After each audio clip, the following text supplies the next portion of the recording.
Hello, welcome to BroPartisan Hacks. I'm Rob, here with my brother Rhys. Uh, Sounds like you've got quite a story to tell us, Rhys, about your weekend, and then we can jump right in. Yeah, yeah. Hold on, I gotta tell you, I'm operating at about half speed today. Um, so this weekend has been pretty trying. I'll start with Friday. So let me back up. So ordered me a new grill. Um, like it's got an electric smoker. It's got the charcoal side, and it's got the gas side. So I mean, it's really nice. It was supposed to get here on Tuesday. Well, something happened, and so they delivered it on Friday. Well, then they changed the time to 3 o'clock. Well, practice doesn't get over till 5, so I couldn't get here till 5:30. So I get my oldest son. So I'm gonna need you to cut that out. I get my oldest son or middle son, the teenager that's home, to to drive home real fast. And meet the delivery people because they won't just drop it off. So they get it in the garage. It's kind of raining, right? They get it in the garage. Um, Now we got a brisket the day that uh, she ordered the grill. So the day she ordered the grill, we got a brisket. Put it in the freezer. 2 days before, Wednesday, we got it out of the um, freezer. Anyway, long story short, so we were planning on smoking it. Um, well, the grill's in pieces, right? It got delivered in a box. It's in pieces. So Friday, I was like, okay, I'm gonna put this thing together. Well, I get home with the kids at 6 o'clock. Doesn't get home.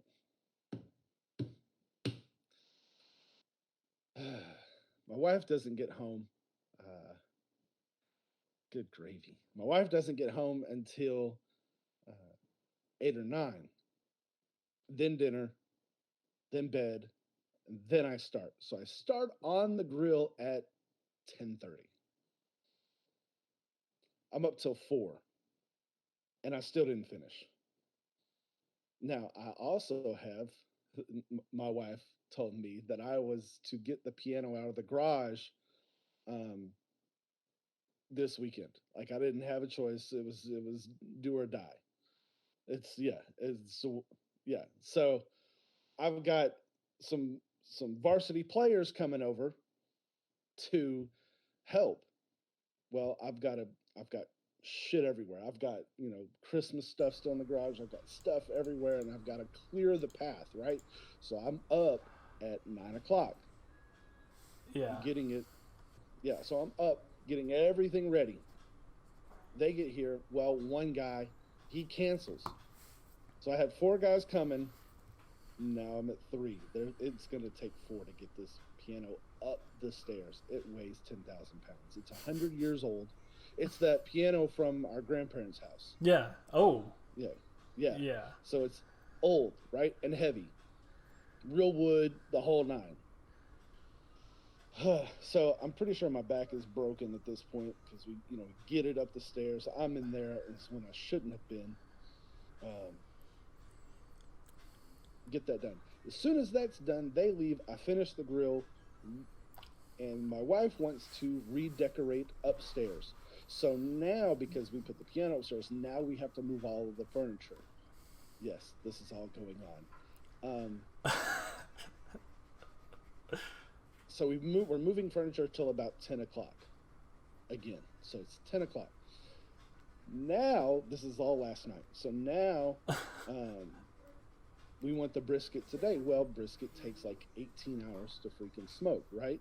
So, um, so it can't start it until like 2 if we want to eat it, mid lunchtime. So I was just like, okay, I'm gonna stay up as late as I can because I'm already exhausted. I've had no sleep. I worked my tail off. I'm done. Um, so my son, there it is again. So my son volunteers. He says, "Hey, I'll stay up with the smoker because you got to add the wood chips and you got to, add the water. You got to stay with it." Um, well, he makes it till about 7 this morning. So I stayed up till 2. We put the brisket in. Uh, we, we get it in there, start it, and I go to bed. Yeah, 7 a.m. is when he comes to get me. So I just like I get up and I check it, and I go immediately to the store to grab 2 Bang energy drinks, and I've drank them both. Um, so yeah, I'm struggling. So you're wired, Struggle right? is You're real. gonna carry this I through. mean, You're just gonna hammer it out. I mean, I'm my brain is not like my heart. Yeah, my heart's beating fast, but my brain is not really all there. Oh, this is gonna So be I'm gonna do my best. it's gonna be a good time. Now that your brain is functioning properly, Let's get to it. yeah, jump right So let's in. start with one thing that I wanted to talk about that we kind of skipped over, glazed over last week because this was our first time and didn't really know what we were doing. Was our radicalization part, or not necessarily radicalization, but kind of how we came to be where we stand. So I'll start with me. In my first ever time voting was in 2000. I voted for George Bush. I guess that was 99, 2000. It must have been 99. Mm-hmm. I don't know how those things work. Anyway, no, I voted in 2000. He was inaugurated in 2001. That's how it works. Yeah. So yeah, that was my first time ever voting, and I voted for George Bush. I had met him at this like weird boys state thing that you do that I got nominated for, and I went to Austin, and I actually when he was the governor of Texas. I met him, gave this great speech, and I'm like, yeah, I love this guy. Fast forward a little and bit. then he was president, and then I started like noticing the things that he was doing. And so I read this book. It's called There's Nothing in the Middle of the Road Except for Dead Armadillos and Yellow Stripes by Jim Hightower. Or Yellow Stripes and Dead Armadillos. I don't know. Jim Hightower. So I read this book, and it just kind of like opened my eyes to some of the things that was going on that I had no idea about because I was like 18 at the time, 19. And then I started reading, the internet had just come out because I'm old. I started reading, he had a website, it was called The Lowdown by Jim Hightower. And so I started reading that, and I was reading it every day. And then I was like copy pasting his little like excerpts. He wrote these little short little excerpt things, and I was posting those on MySpace. That's right, MySpace, because again, I'm old as F. So throwback. So yeah, so I kind of were you playing like My Chemical Romance on your MySpace so they could listen to like some emo music while you were? Stained was still really popular, and I was more into Stained. that group. Before Aaron Lewis went way right wing, asshole. I don't listen to him anymore. I'm a jerk. Anyway, yeah, but you got a signature. I still love it. I know that was. You still have it. Don't lie. I do still have it. I do still have it. So I voted for Obama. I had seen him do some speeches when he was on the Senate floor, and I was like, yeah, that he's the guy, right? And so I really liked him. I only watched CNN, MSNBC, only what you see, right? Facebook was still really mainstream media type of stuff, and you didn't really see a whole lot of YouTube. Well, at that point, I think Facebook was still like college only in 2008. When Obama was, I don't remember. Anyway, yeah, it was either just coming out. Maybe most of my news was from the TV. Yeah. So then when Obama was out and Hillary was running, I honestly didn't even know who Bernie was. I didn't vote in that primary. I wasn't really paying attention. And then, so lead up to it wasn't until after Hillary lost that I realized what the DNC had done to Bernie, and how they kind of screwed him. And then I started like paying attention to Bernie, and I started looking at his policy proposals, and then of course I started watching TYT and then Secular Talk, and you know, all these guys that are way left that I agreed with what they're saying, because TYT popped up on my Facebook news feed, and so that's kind of how I started watching it. I was like, oh yeah, I agree with that. Yeah. And then honestly, I haven't watched TYT in like a year, and I think I'm still subscribed to it. I think I still like pay the $5 a month or whatever. I just I don't really watch them anymore because there's other good content out there. I watched. So you don't watch the stuff you're paying for, but you'll watch the other stuff. Yeah, I donate. I do my part. I've actually been watching a lot of Hassan Piker, which is weird. Even though he kind of gets on my nerves, but like I watched it because he actually has good points.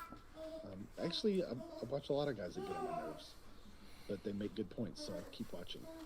So there you go. That's kind of me. That's kind of how I got to where I am. You know, a lot of my beliefs stem from, you know, the places that I've been in my life and some of the things that I've seen, and so my ideals match up with the left. I mean, just kind of how I got there. Mm-hmm. So that's it. Yeah. Yeah, it makes sense. Let's see. I don't think I think I was old enough. I had just turned 18 when Bush ran the second time, if I'm not mistaken. Yeah, that sounds right. You graduated, what, 2006? 5 from high school, yeah. So Bush. So your first vote would have been Obama 08. Yeah. And I remember thinking You weren't old enough in 04. I wasn't old enough to vote from an 04. I mean, I did the same thing, I guess. So there was some event I went to and met him. I think it was in Hillsboro. When they reinaugurated that courthouse that burned down in Hillsboro. Yeah, he showed up there and gave a thing. I missed that. I was working. I didn't get to go to that. Yeah. Willie was doing a thing, and all my friends were there. I didn't get to go. Yeah. So, and I was there with the scouts doing the flag ceremony. Actually, like we did that for that whole thing. He's a really personable guy. Like you meet him and you like him. Like he's just that guy. It's like like when he was running, he ran as the guy you wanted to go have a beer with, right? Like, yeah, that was kind of how he did. But he ran against like John Kerry.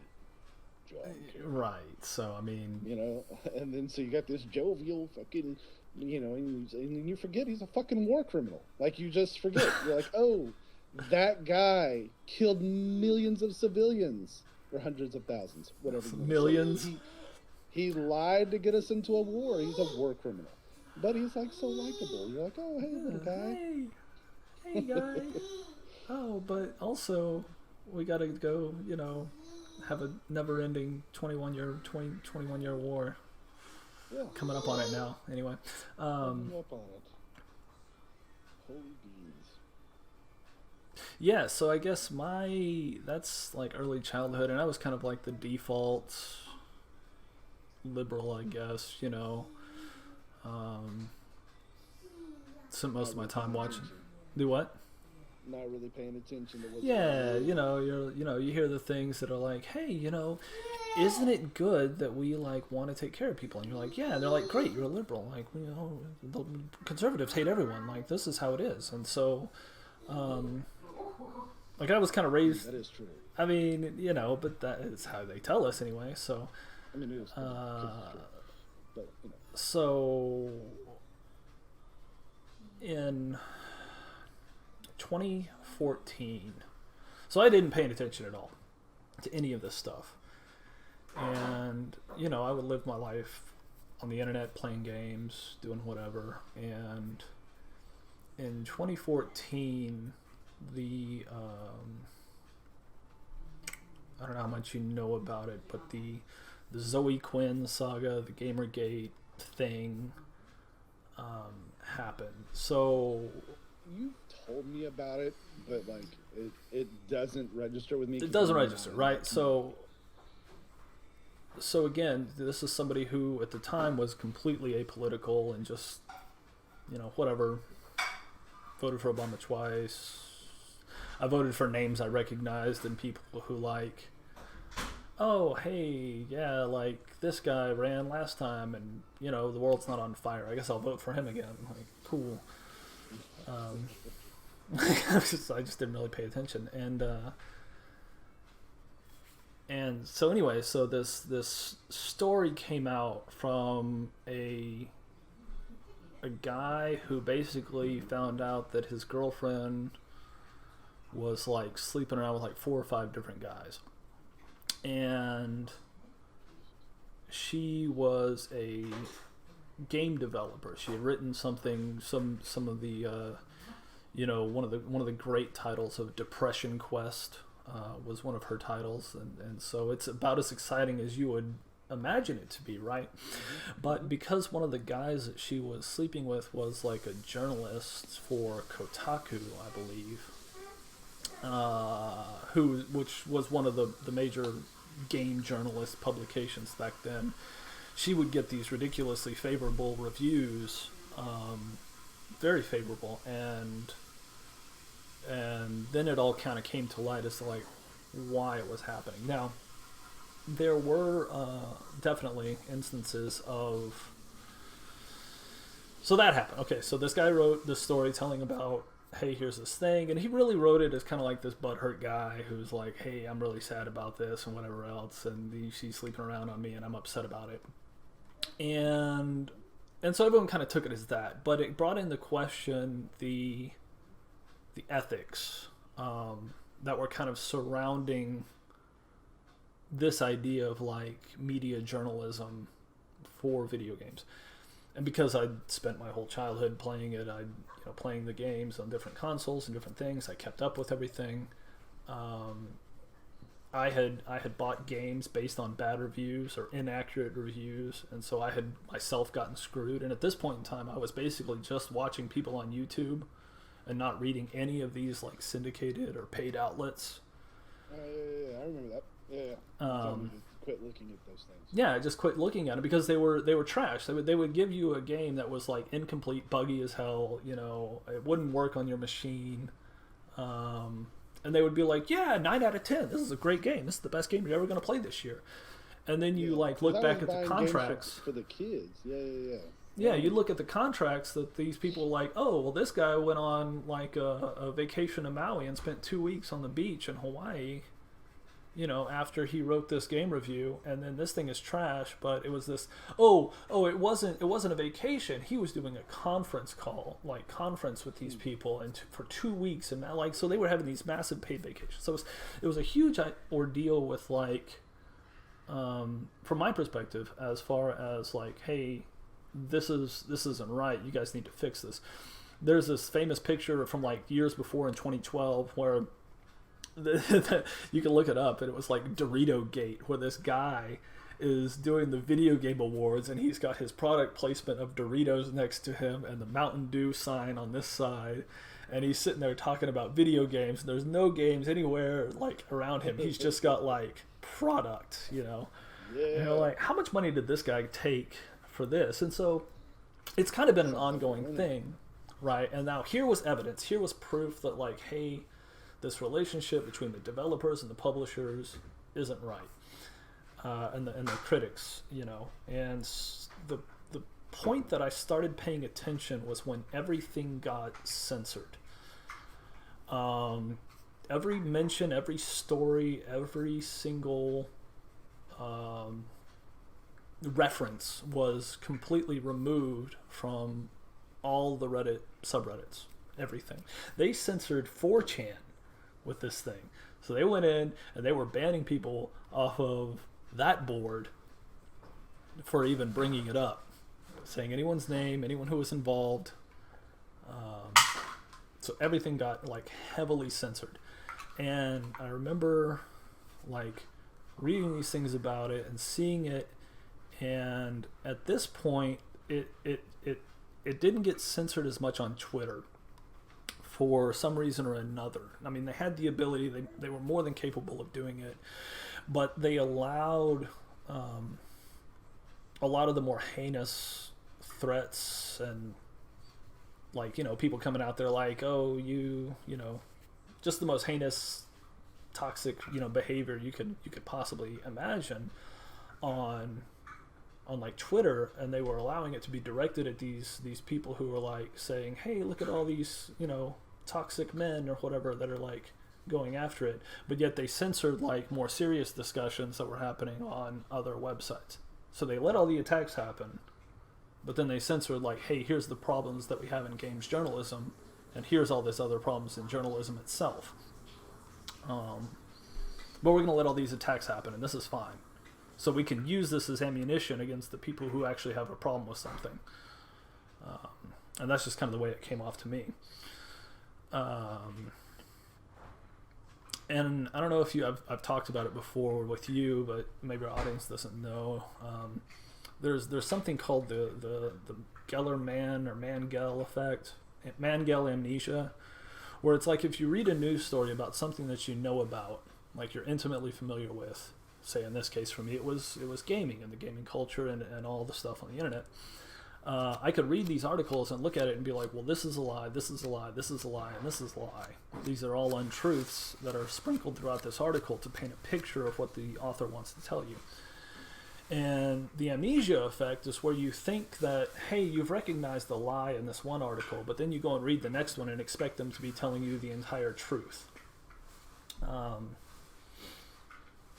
So you know they're lying over here, but for some reason you expect this other story to be truthful. And so I started looking into basically everything. And I realized that 90% of all the media sources that I had been consuming were lying in one way or the other. I started asking myself why. Why would they show, you know, pictures of a Kentucky gun range when they're talking about the Middle East? Like, why would they show videos of all these explosions happening and look at all this terrible stuff? And no, that's like, it was a gun range in Kentucky, yet they're talking about the Kurds in, you know, Turkey. Why would they do that if not to mislead you, if not to make you believe something that's not true? So, you mean like how the city of Portland burned to the ground? Yeah, like the right. whole city. The whole city. The whole city. The whole city. I mean, it's billions of dollars in damage, but maybe not in Portland, but millions. Yes, blocks.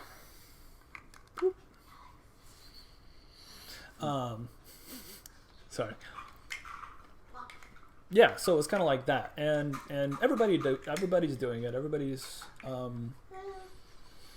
That's unfortunate, you know, that everybody's lying in the media, but so that was 2014 going into 2015 for me, and I still was fairly apolitical. I remember in 2015 a friend of mine asked me, because there were like 17 or 18 Democrats running on the ticket at that time, because in the primary when it first started, and no, it wasn't that many, but it was like 12. I think there were 12 when the primary started. And this guy at work said, hey, you should take this little online quiz and say, like, you know, who's on your side, and ask you a bunch of policy questions. And so I did it, and the closest person I got to was actually Bernie Sanders at 86% alignment. And it was, I don't remember if it was for the Democrats or the Republicans. No, I think it had everybody on there.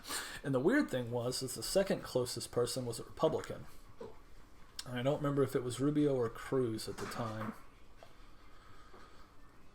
Yeah, no, it was one of those two. Yeah, but it was like 86 and 84%. So it's like 86% for Bernie, and then like 84 or 82 for one of those other two guys. I think that was when they were, because everybody kind of expected it was going to be Hillary, so nobody really ran. I think it was way heavier Republican, so there were like 15 people running in the Republican. That's right. Primary. Yeah. And so and Bernie was like, he wanted Elizabeth Warren to run, and she didn't want to, and so he's like, fine, because Hillary's terrible. No, that sounds right. I think. That's all So I anyway, say, because I wasn't paying attention then. Yeah, so I think you're right. I think there were like a zillion Republicans on the stage, and so that's when the famous interview happened between Bill Maher and Ann Coulter, and he's like, "Who's gonna win?" And she tells him Donald Trump, and everyone laughs at her. Because back then that was really early in the primary, there was still like. I watched the clip the other day from Jon Stewart, and he was like, "The greatest thing has happened. Donald Trump is running for president." I was like, man, if you could go back, would you take it back? Would Oliver take back his thing? Do it. Yeah, I don't know. It's just kind of funny how everybody just like, oh, it's a huge joke. This is going to be great for content, and then they're like, oh. Oh, okay. Wow. Yeah. How about that? So anyway, we're still in primary season, right? And so I took this little test. I didn't really care too much at that point. I was like, okay, I guess Bernie's all right. He seems mostly anti-establishment. That was kind of how I was. I wanted the punk rock guy or whatever, and whoever is gonna like tell Mitch McConnell to eat it, I'll be okay with, and Schumer, and I wanted him to tell Schumer to eat it too. And I kind of watched. I didn't vote in the primary that year on either side, but I watched it. I paid attention to what was going on, and I remember hearing the news stories that were just constantly ripping on Trump, and it was 24/7 nonstop. Hey, this guy's a liar. He's a racist. Here's how he's racist. Here's how he's terrible. Here's what he said in his interview. Here's what he said in his speech. Here's what he said here. And I was thinking back. I was like, well, you guys are all liars.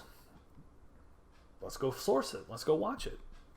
And so I end up watching a lot of these interviews and these speeches that he was given. And unlike, your typical political candidate where you go watch one stump speech, you get the whole thing because they give the same speech 50,000 times. For everyone I pulled up, his were always different. He was always talking about something different. I thought that was like, oh, that's interesting, I guess. And then I watched what happened at the Democratic primary. And I watched the votes roll in from the various districts, and then most of the districts had voted for Bernie, and then the superdelegates came in and said, no, everyone voted for Hillary, you're wrong, and they gave it to Hillary even though it didn't seem like she had the support, like the real support of voters and everything. And they wouldn't even let Bernie's people talk at the DNC. They got railroaded heavily. Some of them escorted out. A lot of them removed from the ceremony, from the convention. And I just kind of was like, nah, I'm not voting for Hillary I kind of knew that. Like, there's nothing anybody can say or do to convince me to vote for this woman. And yeah, I learned a lot of stuff about all of that. When the WikiLeaks stuff dropped, it pushed me further and further to the right. The aggressive nature of what seemed to be happening in retaliation for like Trump getting the nomination pushed me further and further to the right. So like the violence that I saw, like people walking out of his little rallies wearing their hats, getting punched in the face or whatever, eggs thrown on them. Like I watched all that stuff live. It was, and then when the media would come around and be like, these violent Trump supporters are coming to, beat you up and lock you away and whatever. They're the bootlickers, boot stompers, and they're gonna come be the Gestapo. And I was like, nah, man, I just don't buy it, right? Like, oh, Trump hates gay people, but there he is holding a rainbow flag, and Trump hates women, but he was the first guy that let the woman design and manage his skyscraper project. So everything that they said, it just seemed to be fabrication, hyperbolic, outright lies.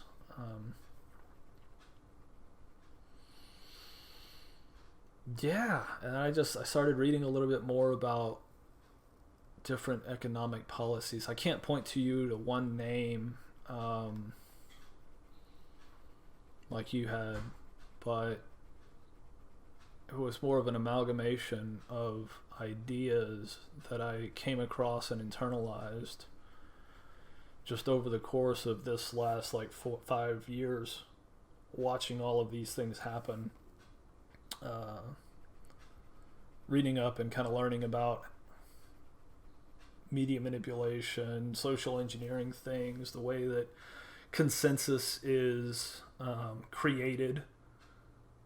When you read a news article that says, hey, we found a source, the Washington Post will write an article that says, hey, an unnamed source says this. And the New York Times says, well, the Washington Post posted that, so the Washington Post reported that this happened. And then it goes to ABC, and they say, well, the New York Times and the Washington Post have both reported that this happened. And then the Washington Post sees those two stories, and they're like, hey, these other guys are reporting on it. It's confirmed. It's true now. And nobody does any vetting. And so if you ever follow the links on any of the news stories that anybody posts online, it's all circular logic, and it always goes back to, it seems to, at least it did, for the last 4 years, anything political went back to some unnamed source. And I just don't trust anybody anymore. It's weird that that stuff pushed you to the right, where it pushed me further to the left, further left. Yeah. At this point, I can sit here and argue against capitalism all day long. You know what I mean? I can. There are still parts of me that believe in a market economy, but, it just, because all of those same things radicalized me. All of that media stuff, what the DNC did to Bernie this time around, just further and further pushes me left. I didn't follow a lot of the violence, but my ideals are still the same as they have been. I didn't, just because the Democrats are pieces of shit doesn't mean that I'm gonna not still think the way that I've always thought. Yeah. Does that make sense?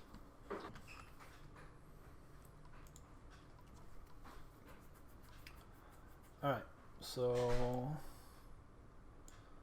there we are. Nope, that's not what I wanted. There we go. All right. So you've got looking. Scroll down to number 15. Number 15. Yeah, this is the one that I kind of wanted to talk about. as you see it, the biggest threat to American way of life today comes from A, other people in America and domestic enemies, foreign countries and military threats overseas, the natural world like weather, viruses, and natural disasters, or economic forces such as money, trade, and business. Okay. The way I see this, one, is frightening that everybody, 54%, view the biggest threat as other people in America and domestic enemies. Because that's from both sides, right? 54%. The way I see it is 80% of these people are wrong. Economic forces such as money, trade, and business. That number, that 54%, is the establishment winning. That's the elites winning. That's the moneyed capital winning. The moneyed interests in this company want us fighting each other. Every single issue in this country can be traced back to a giant corporation or an oligarchy that actually runs the country. I mean, think about it. Name a problem. 500,000 people homeless, 26 million without health care, 40 million people on the brink of eviction, 50 million people that are suffering from hunger, that are hungry. To those people, the economic forces, we'll just call them, the human life has no value except for what can be extracted from it. And it's not because they're evil. It's because cruelty rewards those in power with greater profits. Everything is labeled as revenue and expenditure. So they don't see people, they see expenditures. I just... So that's what I think. Hold on. For the most part. So this right here, this poll, you're saying that it's the businesses and the corporatists winning. Yes. I would agree with you. When we're looking at each other and saying it's their fault, when we're looking at immigrants and saying it's their fault, immigrants don't sign our paychecks. They're not the ones. Hey, hold on. So, I agree with you on it is the establishment winning. I think that word means different things to us. The establishment is the money. That's what it is. It is the ever-growing money. And it is the marriage. It is the marriage between government and corporation. You cannot have a capitalist economy without the economy controlling the government. You can't have it because capitalism has to expand. It has to generate growth. It has to grow. You have to generate more and more, and it's never ending. Right? So that is consumerism. In order to have a capitalist country, we have to have our empire.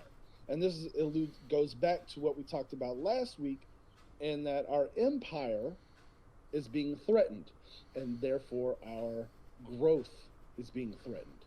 And in order to be capitalist and to have our everything keep getting bigger and expanding, we have to have those. That's why we have, they shut down all the factories here because they were paying too much. You can't produce profit, right? You can't have profit when you pay a lot. And so we had laws here that came in, and they're like, oh, well, we'll just go somewhere else. What were those laws? What was the law that made all of the auto exports be outsourced? The automotive construction.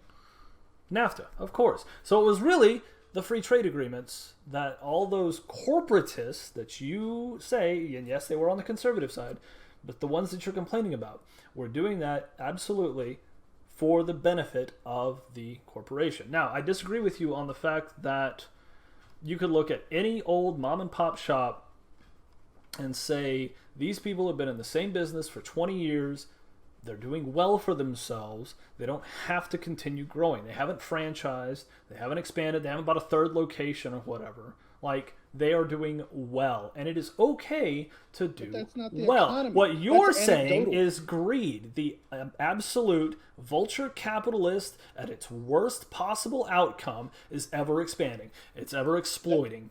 It's ever getting worse. Yes. And it creates this empire. That's our economy. That's how our economy is driven. GDP is a growth percentage, correct? Yes. Yes, and it is the internationally recognized method of showing how an economy is doing well. Why is that? Because it really represents more money flowing around in the economy, which could mean new businesses, more people with money. Like, it's all of these things taken into account. How much money is transferring hands? And so if all you had was just the filthy rich people and none of us normal folks to spend the money, then your GDP sucks because there's not enough money there. So then why is our normal folk population getting bigger? Why is the poverty level, more people are going into the poverty level? Like that. Why is the poverty level that number continue to rise? It's inflation, right? Sure, yeah. Okay, and so you can't have... The problem that you're talking about is the difference between the wages not matching inflation rates, right? So government can't control any of that shit. Even if they tried. And in fact, if they did try. You know who's tried? Soviet Germany, or the Nazi Germany, the Soviet Russia, and fucking communist China. And what happened in communist China? People started starving. And so they went back to more capitalist measures without all the market controls that you're talking about. If you try to control inflation, you create a black market, which is how the SS actually got started. They were hunting down people in the black market who were dealing shoes over the price that the government had fixed. Because, hey, I've only got 30 shoes, but I can sell them for 50 So fixing marks. prices is different from fixing wages. Fixing inflation? Inflation is based upon, like, availability of resources. And availability of money, right? So, let me ask you this. So how does the government if you can't do it, if you can't fix it, right? Let's look at you tax the fuck out of everybody. That's how you fix it. So everybody's poor. And so yeah, exactly. So you're complaining about how do we keep that's such a stupid fucking thing to say. Rockefeller wasn't poor. He was being taxed at 96 goddamn %. That's dumb. That doesn't make any sense. We didn't have rich people when we were taxing the top marginal tax rate at 90%. There were no rich people. Everybody was poor. So if you, what was the marginal rate? How much was it? The biggest. Above what dollar amount? In this country, the biggest growth in this country was when? In the 50s, when Ike was president. After World War II. Before that. Yeah. Yeah, biggest growth. What was the top marginal tax rate? I assume you just said it. Top marginal tax rate after World War II. It was about 90 or 93%, wasn't it? Huh? It was about 90 or 93% on that marginal rate, wasn't it? Yeah, so that's the nominal rate, right? So the nominal rate, that's the effective rate. Those are two different things. Nominal and marginal is different. So your marginal was what, 50? Or no, your marginal was 90 and No. I said effective. Effective. Okay. Nominal I was talking about the effective rate, right? Because there's loopholes and there's all kinds of shit that goes in there, right? So you have a nominal rate, which is what they say it is, right? They say it's 90%, but then you have the effective rate, which will show you load in all your bullshit and your Cayman Islands shit. and that's how you get down. They're paying like 50%, but still, that's a huge margin. Like, that's not that that's going to fix all the problems, but we were doing better as a country. More people were doing okay. More people could afford to have a family on one income and 2 cars in the garage and go on a fucking vacation. What was going on? What happened before all of that growth? How many people died? I don't understand what that has to do with anything.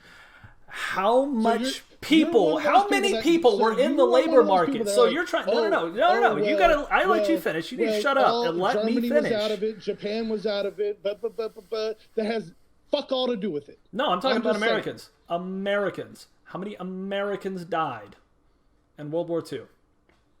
I don't know. Hundreds of thousands. It was like 300,000 or something like that. Sure. Okay.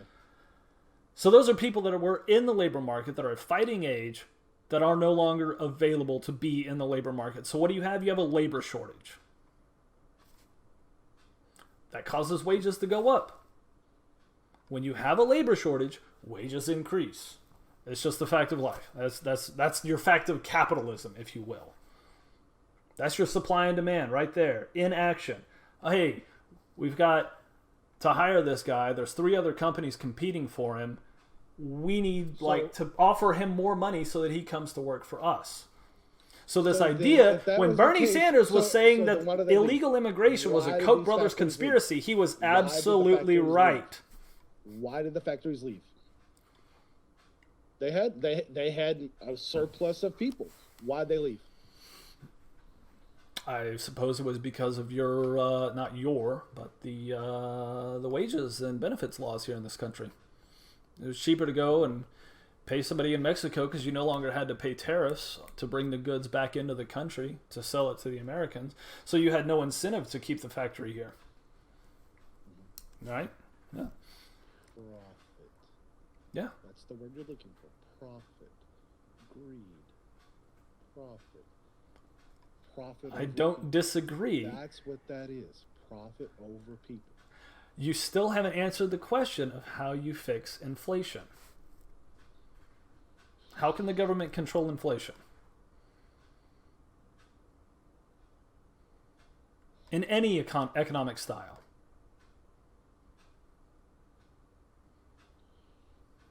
I don't know. I guess I'd have to do more research on that. Because I posit because I don't understand how inflation is the problem when these motherfuckers are sitting up here with $150 fucking billion and I've got fucking people starving in the goddamn streets. I've got 40 million fucking people on the brink of eviction. We have 90 million goddamn open houses in this fucking country that are sitting because it's more lucrative for those companies to just hold on to them and leave these people on the fucking street. Mm-hmm. I don't know if it's 90 million. I made that shit up off the top of my head, but it's a high number. It's a lot. But they're just sitting. They're just sitting empty fucking houses because it's profit. I don't understand how you call it inflation is the problem. Where are those houses these days? Probably in Florida. In Florida? Because they're all dead from Corona? Like what? Is that your reasoning? Well, no. Florida was one of the huge problems in the housing market crisis back in. Oh, that's where your throwback to the 2008 housing bubble. Yeah. I would bet the vast majority of those empty houses are probably in major cities run by Democratic governors and mayors. I'll bet you like 70% of all those empty houses are in areas with the harshest lockdowns where people had to stop working this last year, where people were forced to like not go to work and just sit on their ass at home because we were a service economy. Remember? It means you got to serve other people. You got to do things, interact face to face. That was our whole economy. That number's not new, Rob. That it's gotten worse. Numbers I just gave you, it's not new. No, the 40 million people on the brink of eviction are not being evicted because of the moratorium on evictions. Now, yes, when was I that lifted? understand. Because I know that was lifted in some places. They redid it. Biden re-signed it. There's another like 90-day moratorium until they can do the big bill. There's a $1.5 trillion bill. Like, that's good. I don't have a complaint about that. I don't think people should leave their home when they're forced not to be able to work. I think that's shit. I agree. Absolutely. But I also think you have to get this under control. I understand where you're like, oh well, they should be open. Some people want to go back to work. Some people don't. Like, some people are genuinely scared about getting sick. Yeah. Some people have underlying health conditions, and that's me. I wanted to go back to work. By week 3 of being at home, I hated everyone. I was done. I was done being at home. I wanted to go back to work. I didn't care what the consequences were. I hated it. I hated being here. Not because I hate being in my house. I just I have to be out. So do you think people should have been given a choice as to whether, like, hey, here's some guidelines, here's some things you can do to keep yourself safe, make your own decision, be an intelligent human being about it? We live in Texas. It was kind of, I don't know. I'd never, other than when the school shut down, we did what we could. We were open. Yeah. My wife worked the whole time. She's essential. Yeah. Same here. So I don't know. We live here. So I don't know what's going on elsewhere. I know that I've been in work. We opened up in September, and I haven't missed a day. I know that we had Texas, this state had one of the lightest, least restrictive shutdowns of any state. I think second to like South Dakota and Florida, or North Dakota and Florida, whatever the Dakota governor was that said, "Nah, we're not doing anything." And I laughed because they sent this email out, right? And it was like, "Oh my God, look at this percentage of all the people who got infected in South Dakota." And it's like, wait, it's a percentage. So if like there's a town that has 5 people in it, one person gets sick, that's 20%. It's 20% infection rate. Okay. There are a lot of towns here too. So but then like the number of people, like especially up here in Dallas, like like there are a lot of people going down, and there are still like people having to quarantine left and right. Oh yeah, no, like we got a whole department of people that are just like, they all got sent home Friday. Jeez. Yeah. Are they not masking up? I don't know what they're doing, honestly, because it's always like the same group of workers. And I think they're about to I think our bosses are about to come down on them. I want to go back to this though, and at a fundamental level, this question here, we kind of went off the rails. We'll remind everybody what we were talking about here. So it's, as you see it, the biggest threat to the American way of life comes from, and here the 54% other people in America and domestic enemies. I think that goes back to what I mentioned, my radicalization moment. In that, honestly, I think one of the biggest threats to this country is, and I'll trace it back to the WikiLeaks stuff. I think it's the marriage between the media and the state, and the propaganda that's being put out to make us hate each other. And is it for a profit? But that yes. Is part of it.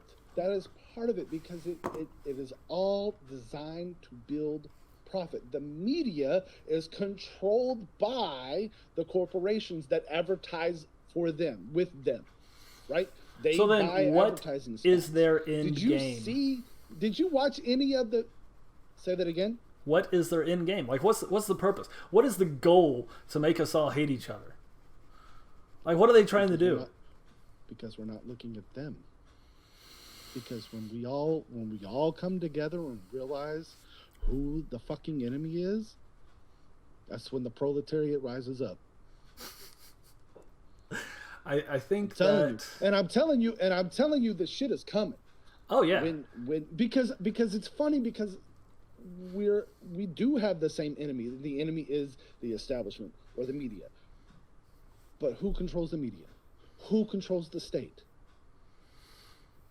Left-wing people. Left-wing individuals. No. Yes. Profit. Left-wing people, they're not left-wing.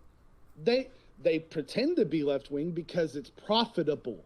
Because it's profitable to say, hey, we're gonna change Aunt Jemima. We're gonna change Uncle Ben. That's profit. It's just like you make a decision based on what's going to make money, right? So Nike, who's their base? Who buys the most Nikes? Who spends the most money on Nikes? It's black people, I'll just tell you. Oh yeah, they spend a lot of money on Nikes. Okay, so they go and they get Colin Kaepernick and they set him up, right?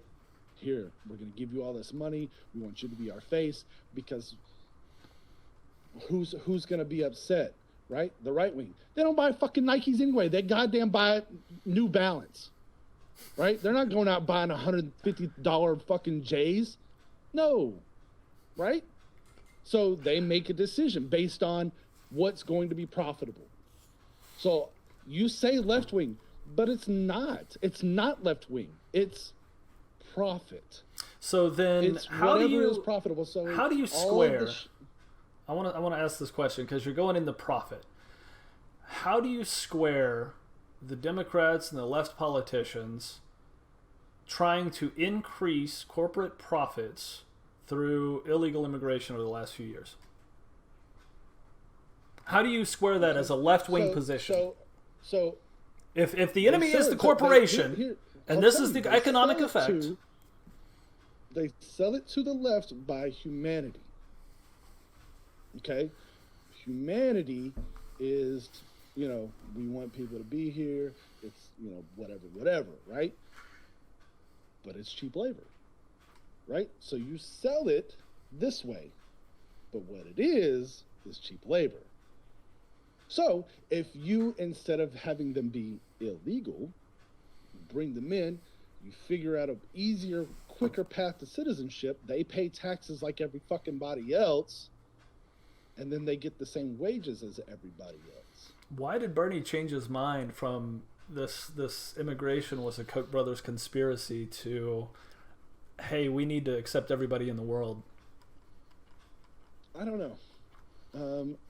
Maybe because he became an anarcho-socialist and decided that no country needs borders anywhere. I don't know. Have you seen, I'm going to change the subject a little bit because it goes into what the, what's their end game. Have you seen recently, and this is something that's just been bugging the hell out of me, and I see it on the right, is the people who are like, hey, we want Texas to secede and create this Midwest, central United States, country of the central United States or some ridiculous shit. And they're gonna no. This is literally the thing that I've seen. So it was Texas was gonna succeed. Trump's gonna move to Texas, come be the first president, and then we're gonna try to pick off all the other Republican states. Have you seen any of that shit? No, I'm leaving. I'm telling you right now, I'm out. I'm not sticking around for that. So I heard all this. And I want to tell you in no uncertain terms. I absolutely hate this idea. And I hate this idea for a number of reasons. The first one is mostly an emotional argument, right? I really, and I've told you this before, at the end of the day, when it comes down to it, I believe in what the Constitution means, and what it's supposed to stand for with, there are no kings in this country, everyone's equal under the law, and this is the law of the land, is this United States Constitution, and this is what it means, and this is why it's important. And here's how everything is supposed to work.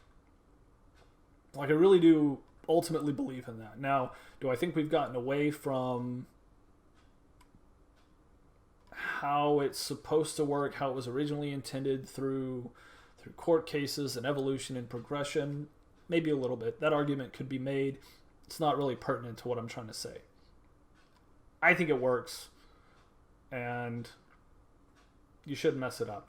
They also have the other idea talking about the historical significance of the idea of the manifest destiny. Like, the people before this country worked really hard and killed a lot of people to take all this land. And the idea that we should balkanize the United States, I think, is balkanize.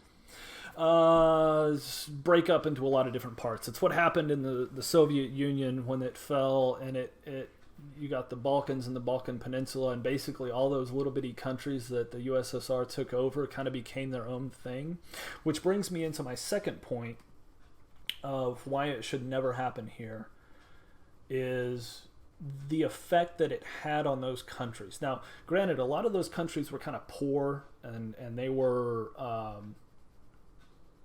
underdeveloped, if you will. But when the Soviet Union collapsed, like, you know, they say Stalin starved like 20 million people or something like that, right? Well, what they don't count in that tally is the people who died after the Soviet Union fell through the regional violence, through the starvation still, poisoned waters, leftover minefields. Like, it was really bad. And the economic collapse, the absolute collapse of all of those countries immediately after the fall of the Soviet Union. And some of them are still recovering to this day. Can we pause for a second? I just want to ask. You want me to stop the recording, or? No. Oh, you're pausing me. You talk about, like, poison water. Does Flint have clean water yet? Flint? No.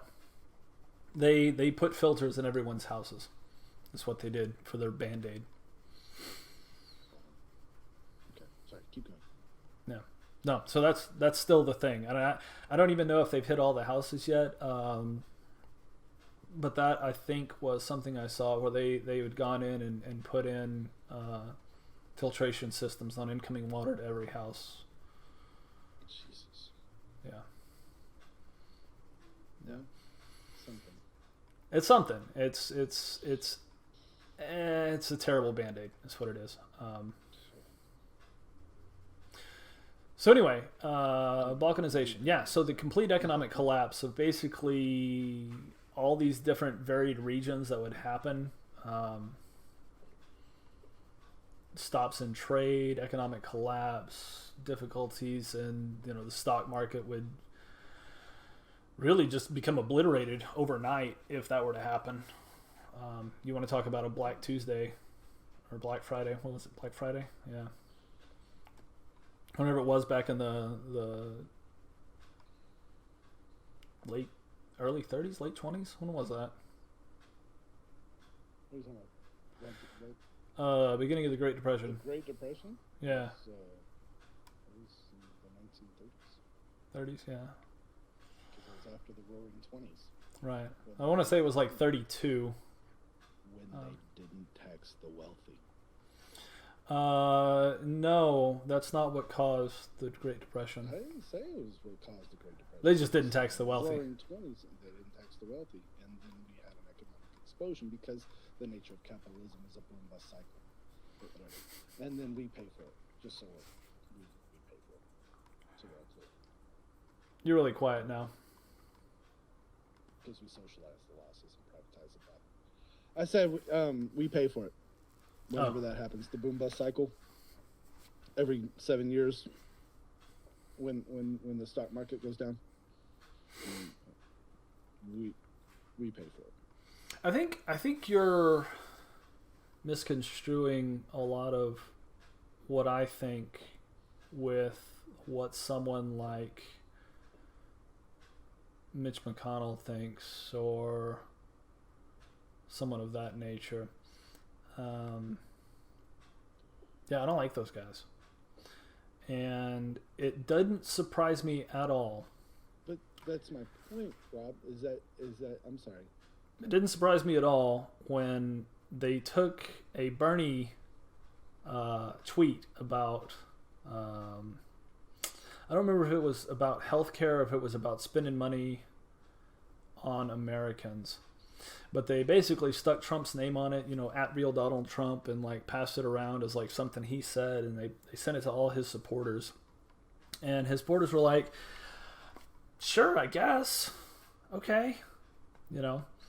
And on one hand, the left saw this, and I see this as a mistake that they made. They saw this as a ha ha ha, we got you. You supported a Bernie Sanders policy. You fools. Ha ha ha. Instead of making the intelligent realization that for the most part, and again, I'm not speaking for all of them, but say for people like me who say, look, the government's going to take the money anyway. They're going to tax the money anyway. Let's spend it here. If we're going to take it, we're going to do something with it anyway. Don't spend $10 million on gender studies in Pakistan. They don't need it. We don't need to be worried about that. I'm sorry. Like, take that $10 million and spend it here. You can put it towards whatever healthcare plan you want. You can go build a hospital. You can do something with it. And you can do something with it here. Which takes me into, like, one of my, like, I really think I wouldn't be mad at it if they just went full Monroe Doctrine moving forward. But, I mean, the Democrats aren't going to do that. They want to be heavily involved in the world and doing all that stuff. What do you mean Monroe Doctrine? Well, the Monroe Doctrine was basically a policy of complete and total non-intervention in foreign countries. I don't think that's what the Monroe Doctrine is. I think the Monroe Doctrine was nobody's going to fuck with anything on our continent or south of our continent. And so, like, when Cuba came over and tried to fucking, or when the Russians came over and tried to fuck with Cuba, I may be wrong, but like it was more of a this is ours, and why we control all the every time somebody in South America tries to go socialist, we go and we sanction the shit out of them, and we don't let them improve their countries at all. That's what I think the Monroe Doctrine is. I can't see what you're looking at. Hold on. Yeah, no, I got it on another screen. It does say,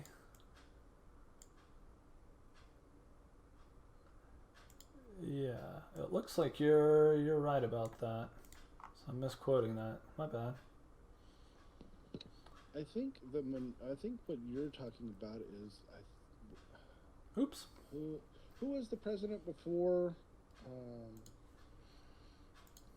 when the world wars were going on? The first one? Yeah, when we weren't going to get involved. I think it was World War One. It was Wilson, wasn't it? Yeah. It's Woodrow Wilson that ultimately joined the war, I believe. It's just isolationism, right? President in 1914 was Woodrow Wilson. Yeah. Neutrality, a policy of neutrality at the outbreak of World War One.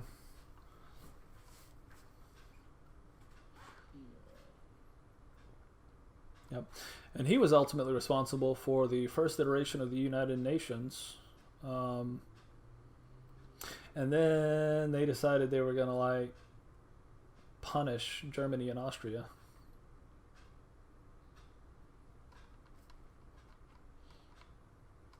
Yeah. And they set up the Weimar Republic, which... Yeah, Woodrow Wilson, a good president. That's funny. Yeah. Was he? But yeah, I think...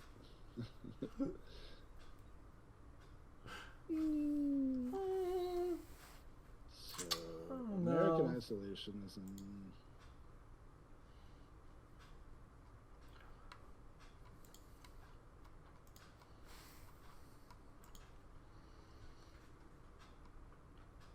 Well, the point of the matter is that I get what you're saying.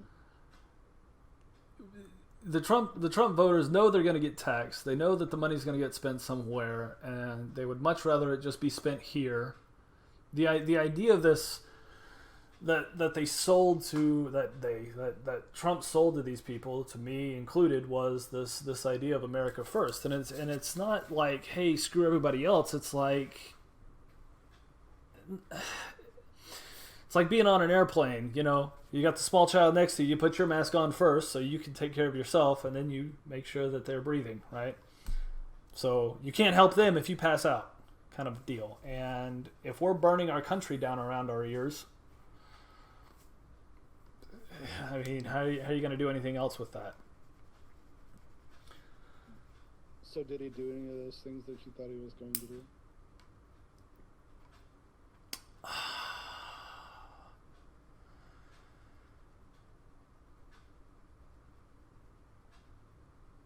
He did enough to make me want to vote for him again. Okay. If we were to talk about the thing that made me the happiest, I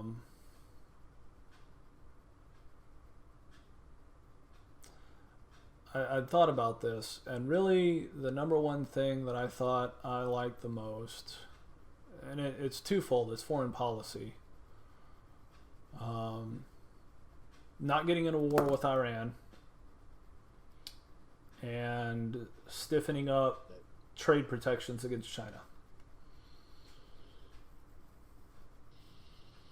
So those two things I was happy with. I'm gonna let you make it on Iran, because I have very strong feelings about Iran and not getting into a war that he almost started,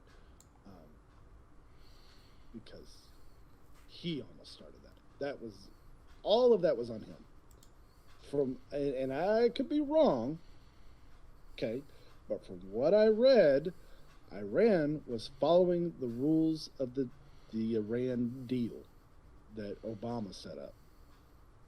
He may not have liked it because we unfroze a bunch of money, whatever. I don't know why he decided it was a bad deal, but he did. And then added sanctions on top of getting out of that deal, and stopped medicine and things from going into the country that affect who? The poor. So so then when they get mad about that, then they start talking shit, and then you're like, oh, well, you know, I'm not gonna start this battle with you because I'm the bigger person. Motherfucker, you started it. It's like being a bully, and when somebody retaliates and says, hey, quit fucking touching me, and you're like, oh, man, calm down, man. Whoa. It's bullshit. You started it.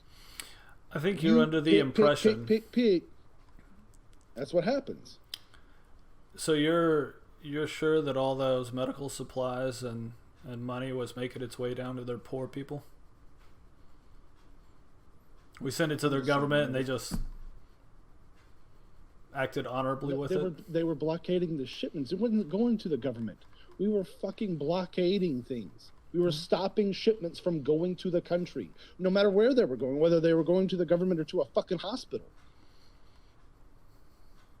When you ship medicine in, that medicine goes to people.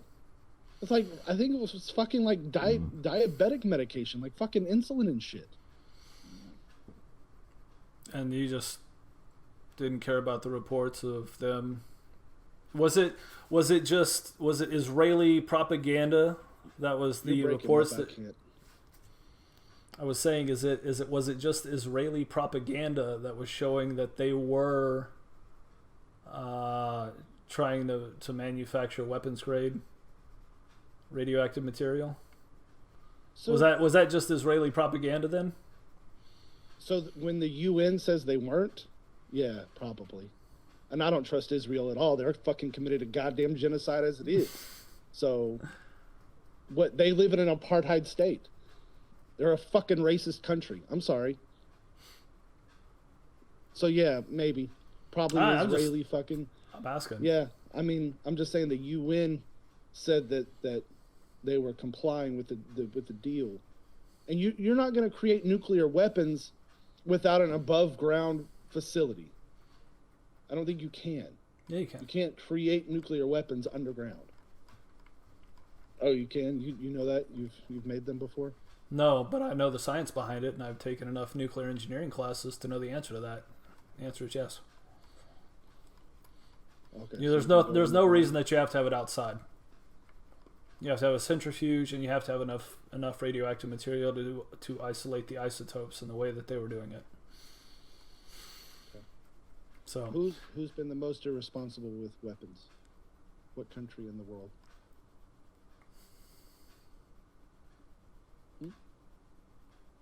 Oh, how many nukes have we lost?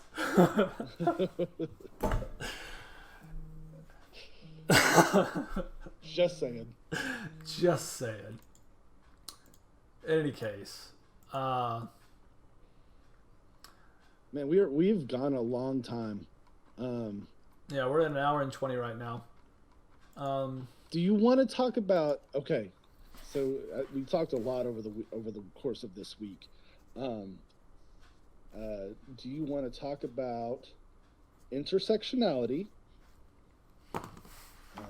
Or what was the other thing you sent me? It was something else. That's a good one. Let's just do that because I've got this guy right here. Executive order on preventing and combating discrimination on the basis of gender identity or sexual orientation. Yep. Okay. And that all reads fine, right? And everyone should be lived in fear. Section 1, no problem. And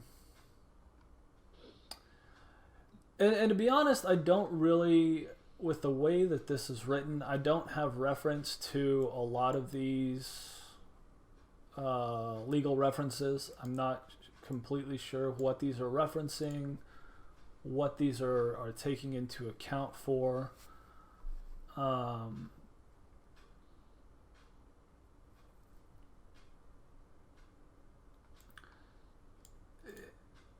So there's one statement, and so for anyone who doesn't know, intersectionality refers to the intersecting lines between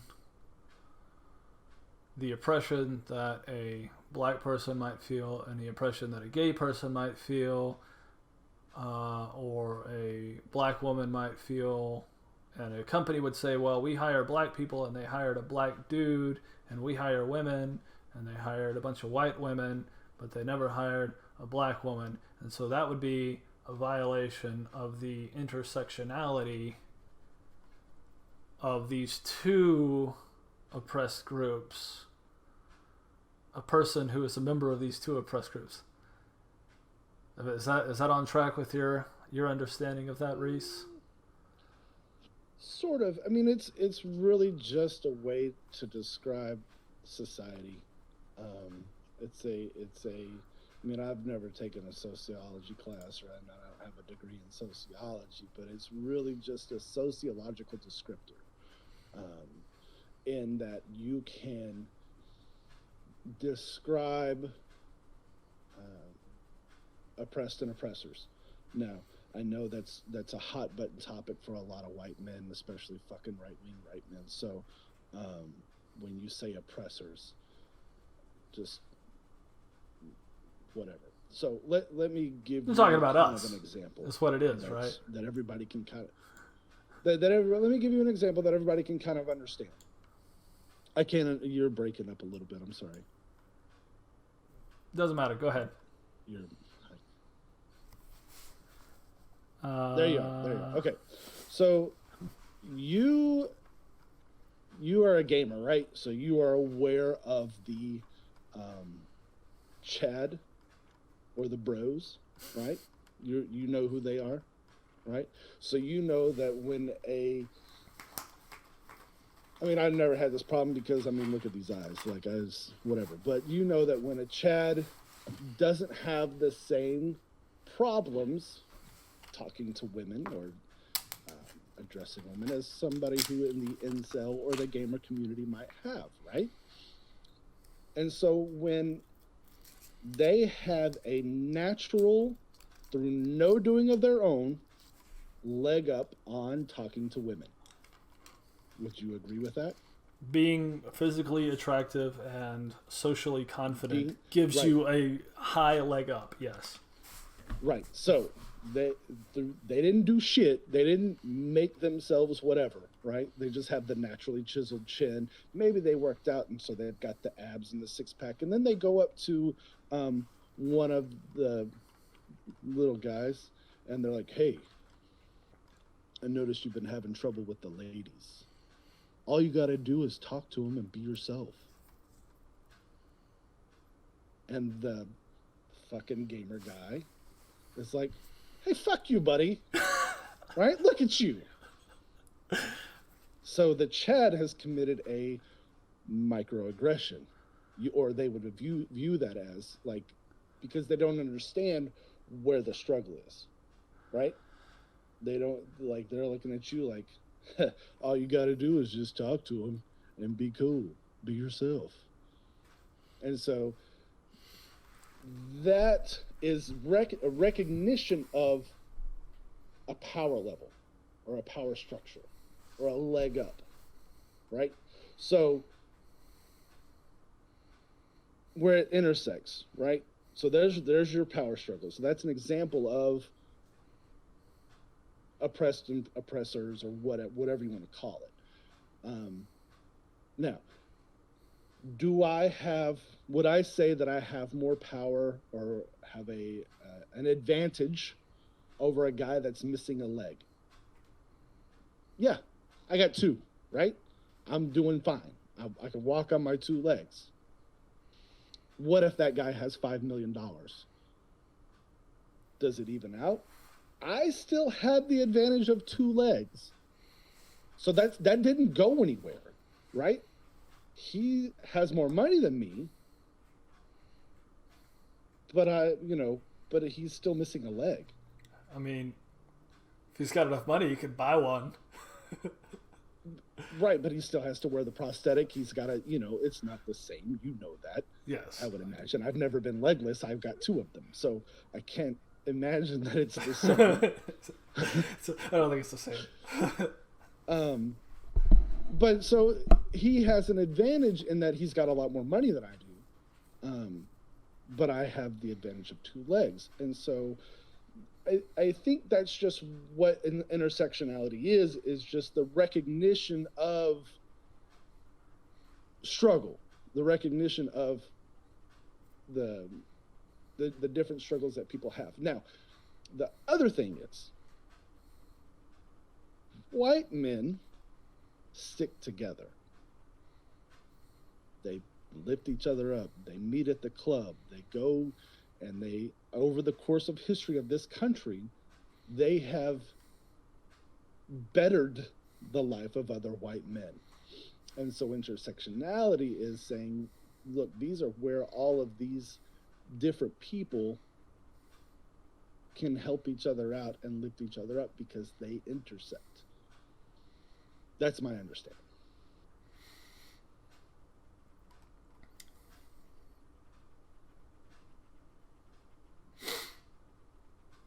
And so the white man wants to keep everybody down. Everybody knows that.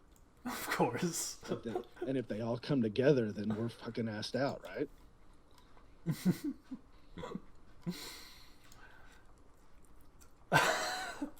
Or something. Or something.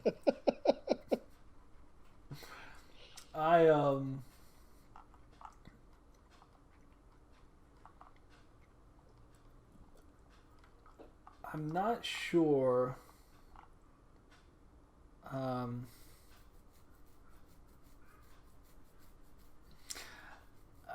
don't know. A lot of what you just said, like, I hear it and I understand the struggles and the idea that, like, yeah, he's got no leg or whatever.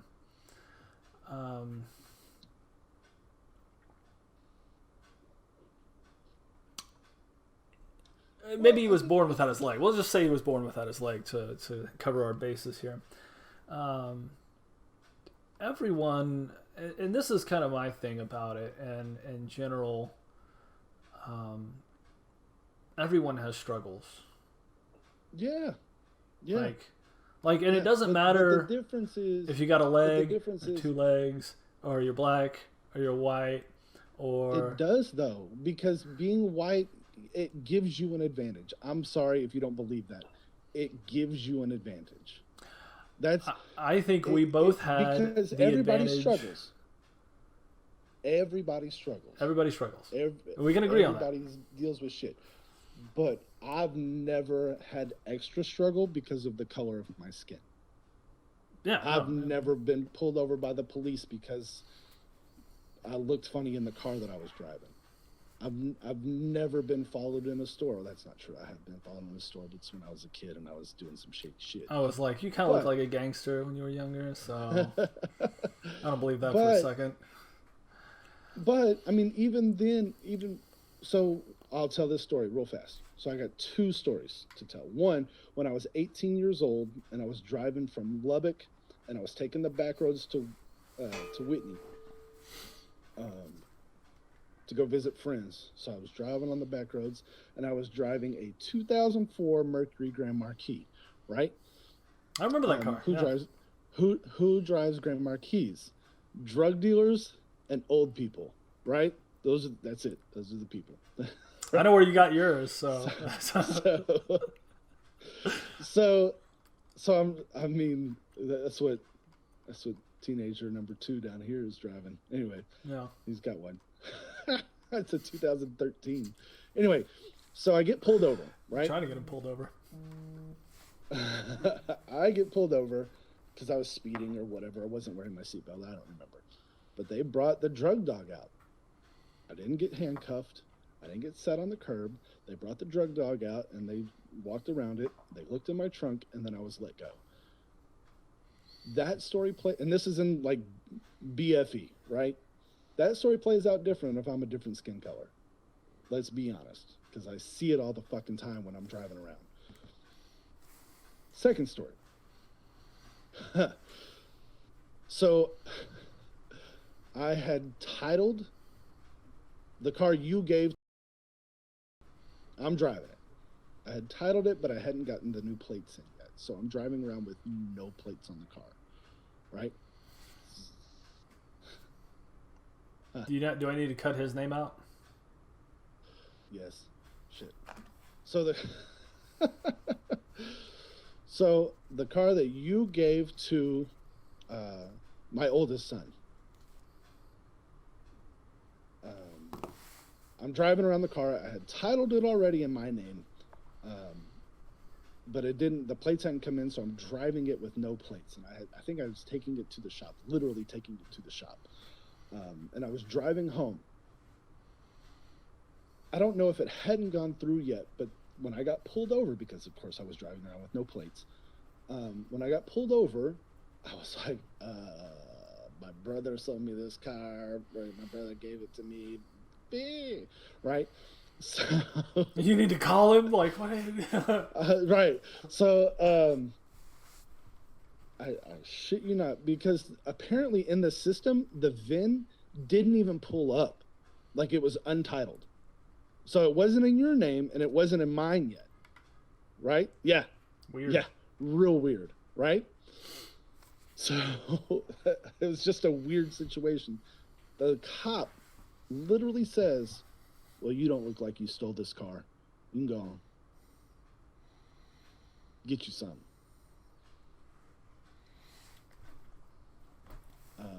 So that's an advantage that I have had.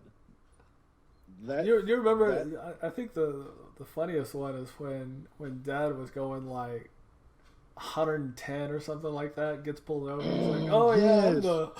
I'm the dean of the college over here, whatever. Yeah, the president of the college. Dude. I was like, no way. You guys like, all right, keep it down.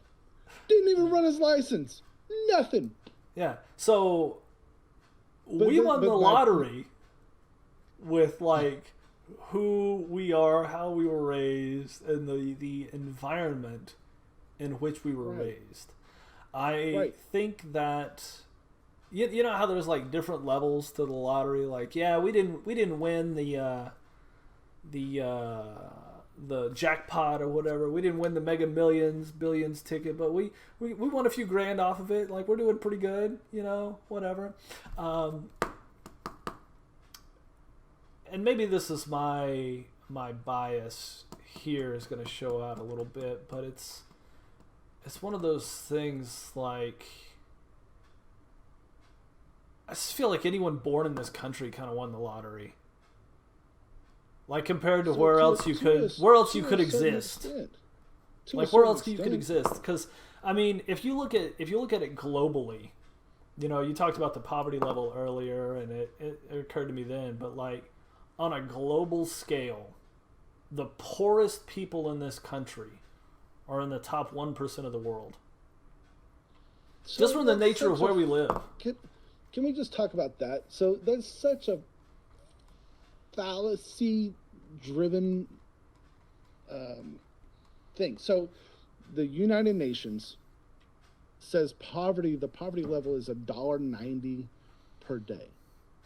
That's anything under that is the poverty level, right? When in reality, the poverty level is somewhere around $40 a day in a developed nation because of $1.90.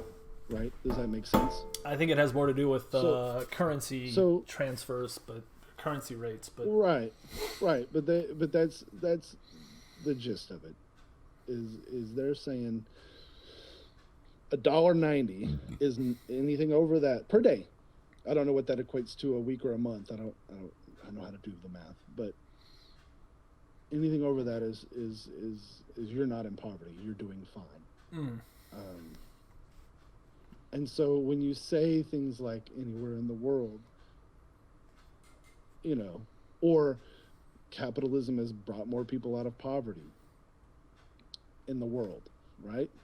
In everywhere. Do you include China in that? Is China not capitalist or China not communist anymore? No, their government is so it's authoritarian, but it's mostly capitalist economy these days, and that changed in the 80s after the fall of the Soviet Union. Then why do we keep calling them communist? They have a lot. So their economy is mostly capitalist, but it is still a lot of communist. So like it's split now. It's authoritarian, right? It's authoritarian, and it's easier because they call themselves the Communist Chinese Party, CCP. So that's why they're still called communist. But as far as their like day-to-day, street level rules and everything, like for an individual living in China, for a Chinese citizen to own a business, like there's a lot of hoops and regulations they got to jump through. But they could start a business, they could do things. You know, I think it was for the longest time the retirement plan in China was a socialist market economy, which is not the same thing as capitalism. What are some differences you're seeing? This is just from the Wikipedia page. A planned economy is not the definition of socialism because there's planning under capitalism. Like the economy happens under socialism too. So, and I don't even think they're doing real socialism either. Because socialism is basically workplace democracy. No, theirs is not socialism. It's straight up communism. And there, I think, lies the difference between the government collective owning everything, market, you know, and the, like, as you say, workers owning something.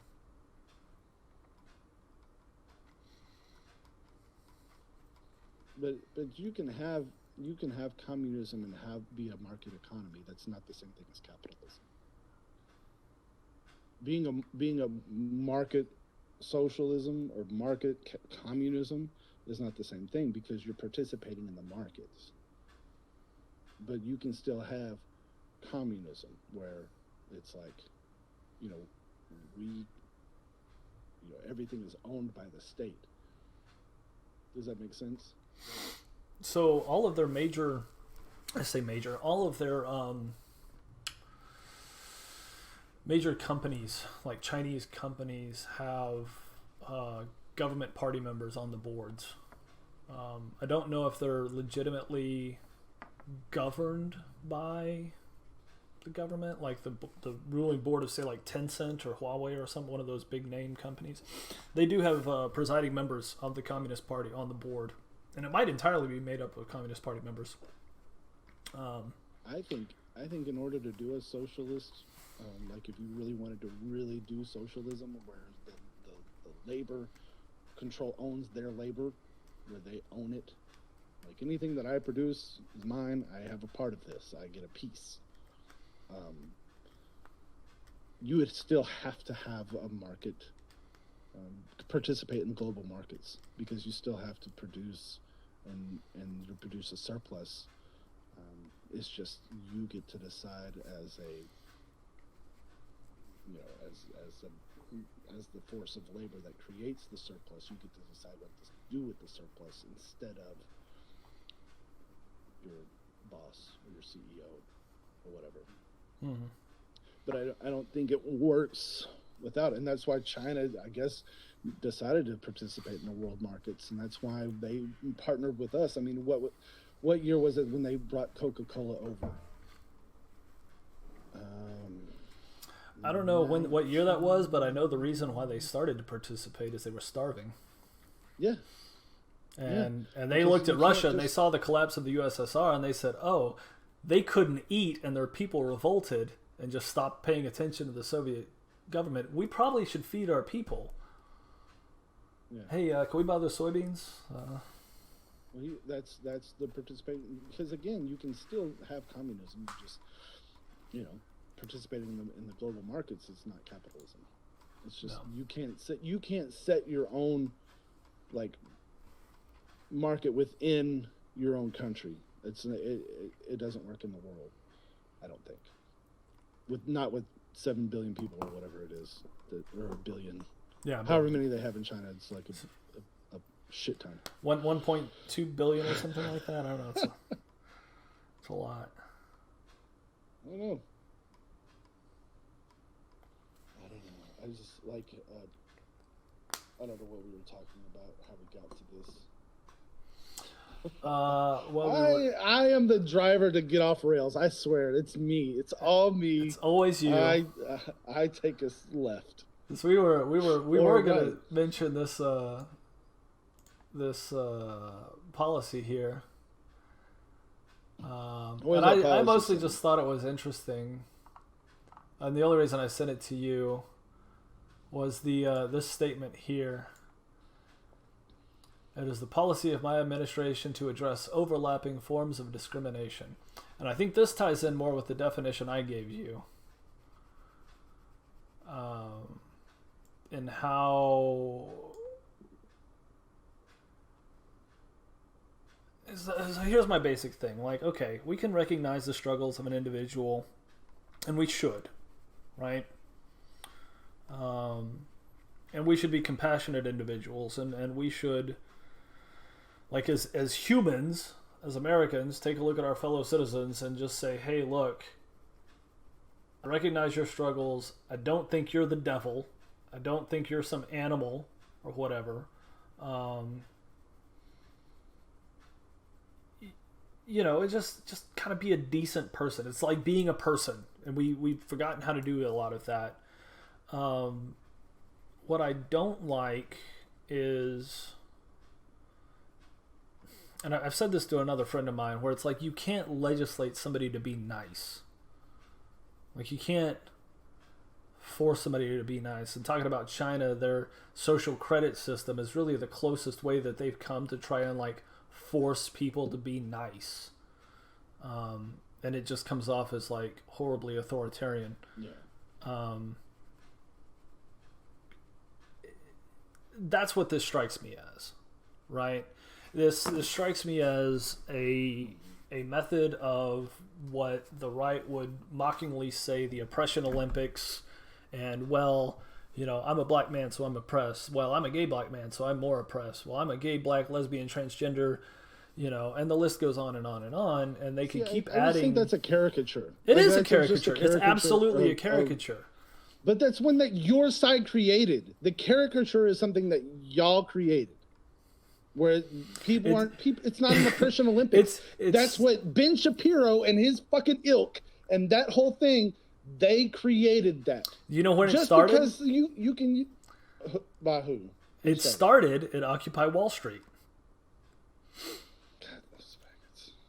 It started at Occupy Wall Street, and it was a bunch of guys, and like you said, it started out, it was a bunch of white guys standing around, and they had this plan, and they were like, all right, here's our things, here's the things that we want to do, and we want to listen to everybody. And whether or not they got infiltrated or subverted by the FBI or whoever else, there's a lot of theories out there as to how this happened. Maybe it just happened organically, I don't know. But one way or the other, it came to the guys who started it, who had this idea, were shut down because they needed to listen to this other person talk about how oppressed they were. And that shit was live streamed from day one. You could see the de-evolution of this movement where they were like, hey, we're going to come out here and we're going to camp out.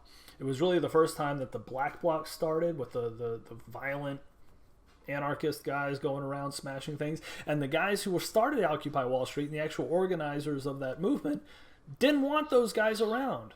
They shut them down. They said, no, you cannot hang out here in the parks with us. You have to go over there, away from us. This is not what we're about. And ultimately, unfortunately, nothing happened. Nothing got done. The ideas were all diluted. And it was because those people, those idiots, are the ones that got the press. Because it's who gets the press. It was who gets the press. What's going to do the most damage to this movement, right? Why? Which is why I said to say, look at this, look at this, look at this, instead of saying, because I didn't even know that there were tenets to the Occupy movement until you told me. Yep. Because I thought it was just a bunch of idiots that were like, hey, we should go out here and hang out. Yeah. Right? And there was no specific that you knew about. There was no cohesive idea that was being shared around to the media or anything else because of these different groups that were all vying for attention.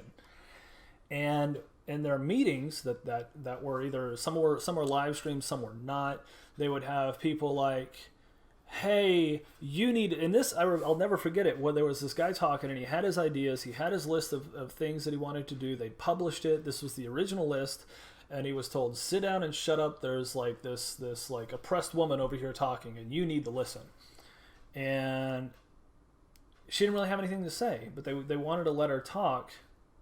And then it went to the next person. It was like all these people who were like actually trying to do something just got shut down because of the color of their skin and the color of someone else's skin, and it totally lost their focus.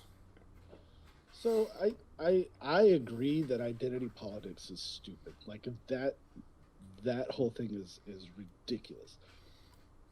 I do think it's important to realize systemic racism, systemic oppression, and fix it at a systemic level. Does that make sense? Like, instead of, oh, you don't think that exists? You don't think there's systemic racism and systemic oppression? That's not what I was going to say. I would use a different word. I was ready to. I know. I don't like the word. Here's my issue with it. I don't like the word systemic. You could say it's cultural racism, habitual racism. So you're saying there aren't laws on the books that are racist? That's ignorant. The system. Systemic. What laws? What laws are they? Are they just not being followed correctly? Are they being instituted incorrectly by specific judges who are issuing harsher punishments for a certain group of people versus others? Or is it actually codified? Is that not the system? Is that not the system? Is it codified? Is it the system? Are the judges not part of the system? I would say they are. So then I guess if that is your argument, then sure, yes, okay. Because that's what's happening, and you can say, well, so all judges are doing maybe this, no matter what. Huh? All judges are created equal. That's the difference. That's why. So a judge in South Louisiana and a judge in Missouri is going to issue the same punishments to the same groups of people as the judges in California and the judges in New York. That's what you're saying. But I'm saying that's what's been happening. Okay. I'm saying that would be systemic. As a whole, who gets a longer sentence? African American. Same crime. Same crime. Black men. Black males. Same crime. Same priors. Yeah. That's no argument here. That's a system problem. That's a systemic problem. Okay. When it spans not just localized in this one place, right? It's not just Kaufman County, Texas. You know what I mean? Like, it's America. Yeah. So that's, I understand, because again, nobody wants to feel like a racist, right? Nobody wants to feel like, really, nobody wants to feel guilt for being white, right? And that's the biggest problem. I have no guilt about being a white man. I have zero. None whatsoever. But I do recognize all of the issues that those that aren't me, cis white male, what they go through and the things that should be fixed in this country. So that doesn't mean that I feel guilty or cis.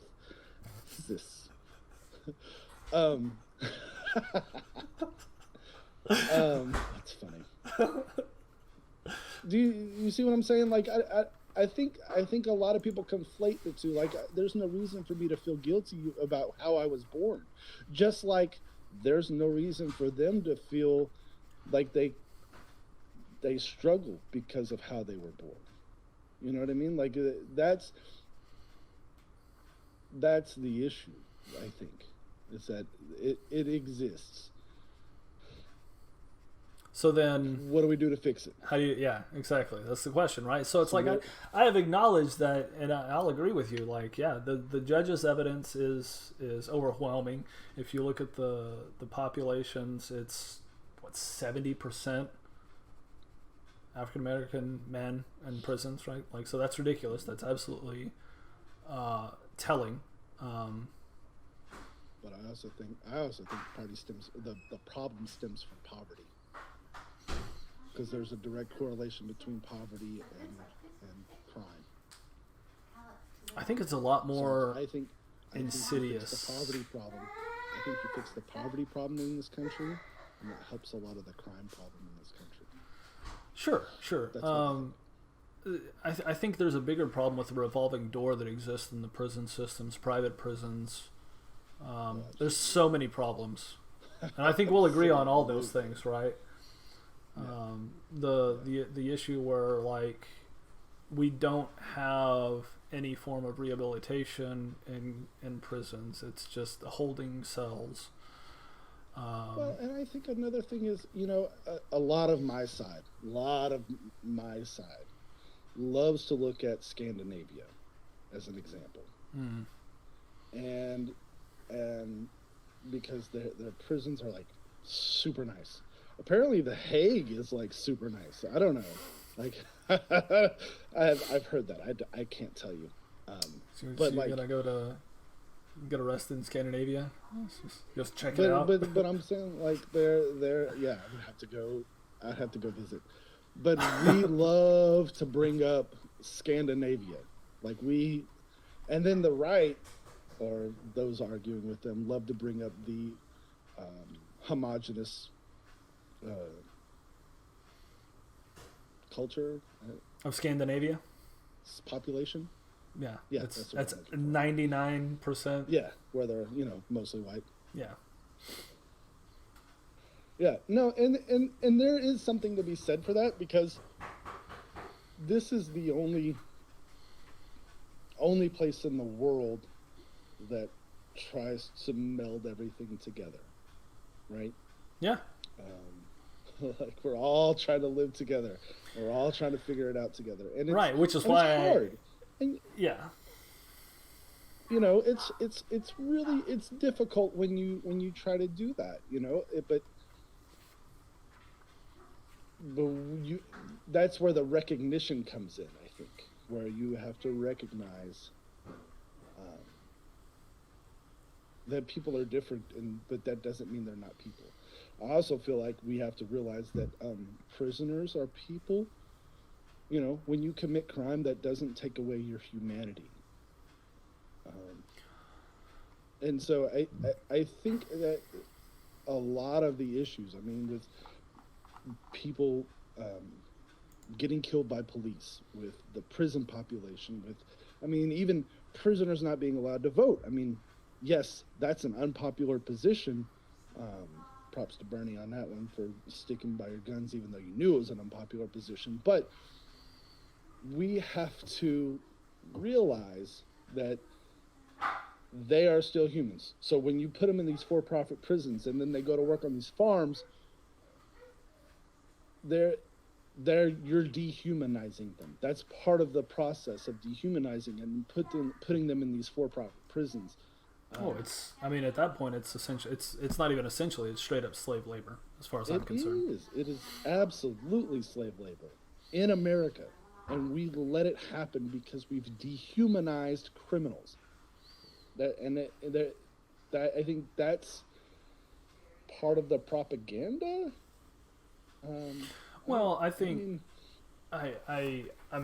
It's an unconservative position that I'm taking with regards to prisons, I guess, in terms of the GOP and where they stand, but screw those guys.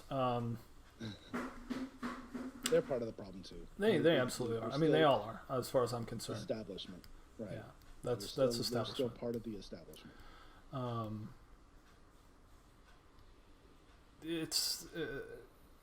I think this first step is getting rid of private prisons. Those things should be a cost to society. There should be no one making money off of those things. 100%. If you want to have them, no. We're paying them. Yeah, we are paying them. That's still a cost to society as a whole, but profit for that small people. Right, exactly. It's whoever your shareholder is for this prison corporation. But just the general idea of, on the principle of the matter, an idea of a private prison to me is anathema to what should be a healthy republic. Amen. And it's because of the reasons you listed, but yeah, we just straight up almost agree on this thing, and I don't know if necessarily the reason is that. So what you're saying is you're a BLM guy. I think that was another co-opted movement that got taken over by some crazy people. I think the original guy who started BLM got a lawsuit against them to where he could no longer accept money for the fountains he wanted to do because somebody else created this global thing and basically sued the pants off the originator of the idea. I think the organization is different from the movement. And yes, I agree with that. Or, because the organization was ridiculous. Like it felt very corrupt, but the movement was genuine. Like, people realized that there is a problem with police brutality in this country, and overwhelmingly it was happening to majority black people. But police brutality and police overreach and police militarization is a huge, huge problem in this country.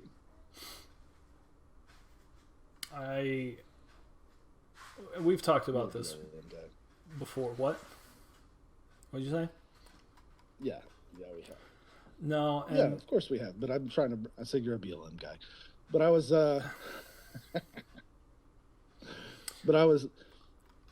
trying to bring it up because of the conversation that we were having. But we have had a lot of conversations over the years that none of our audience has ever heard. Right, and so I'm trying to revisit. I want to bring those things up. Yeah, I know, and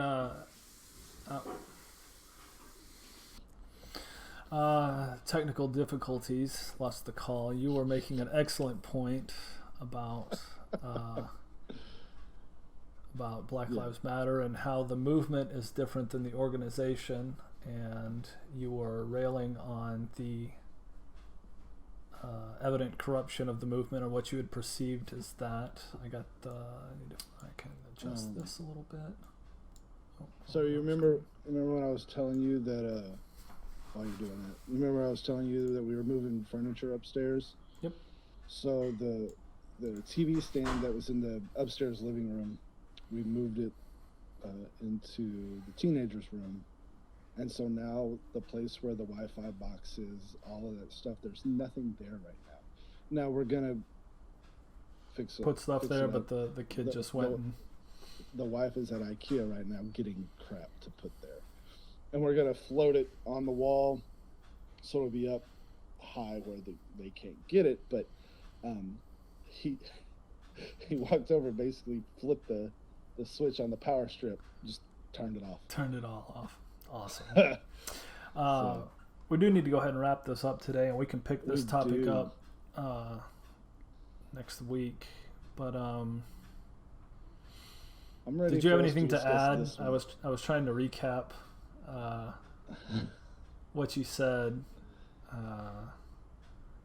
Was that accurate as far as how you felt about the organization versus the movement? And so I don't know. I was on a roll. But I would say,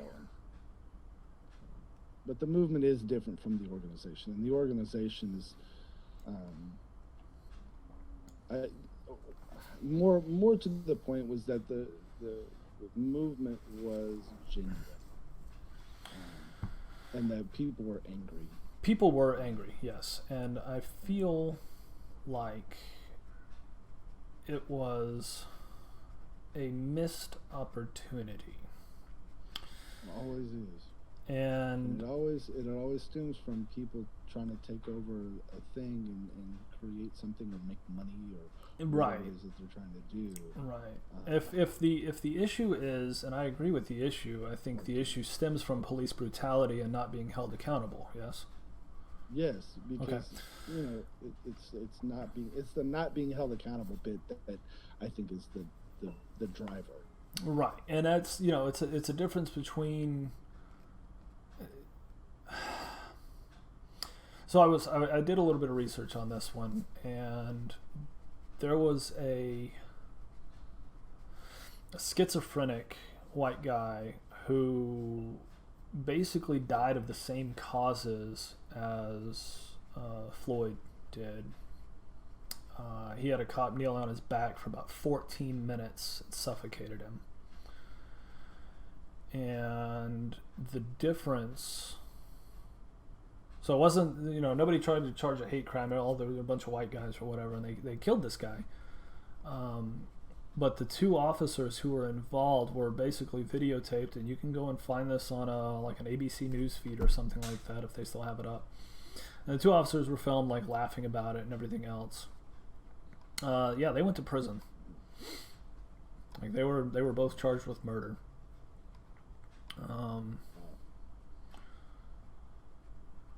And in a lot of cases, many cases, the expectations, I think, are different when you get a crime of that nature in the community, in the local community, right? Well, I'll say this about that, because Dallas County has done a very good job on this whole thing. Without getting too into specifics, we had one of our students killed by a police officer a few years ago, and Man, it was hard. It was a hard thing. You know, I coached a kid for 2 years. You know, at the middle school level, and it was it.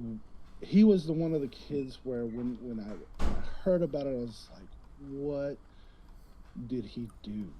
That's the fucked up thing that I thought in my head. What could he have possibly done to deserve that? Right. And not to get into too specifics, but he didn't do anything. I mean, ultimately, he was just literally sitting there. Didn't do anything. Yep. And when that cop went to jail, the sigh of relief from the community, you could feel it. It was palpable because there was so much tension built up, and everybody felt it. And then when they came with the sentence, everybody was just like, oh, thank God. Right. It was amazing because you could feel it. You could feel just the tension just relax.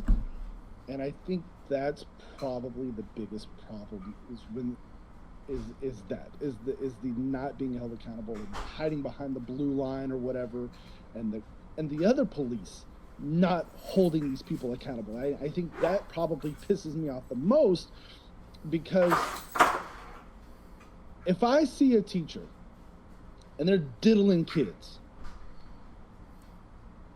we are going after that teacher. We are like 25 years in prison, you're going down, period. Whether it was consensual or not, you are going down, and you should, because you're a criminal. Yeah. But these people hide behind other cops, and the cops are letting them. They let them do it, and they think that's the problem.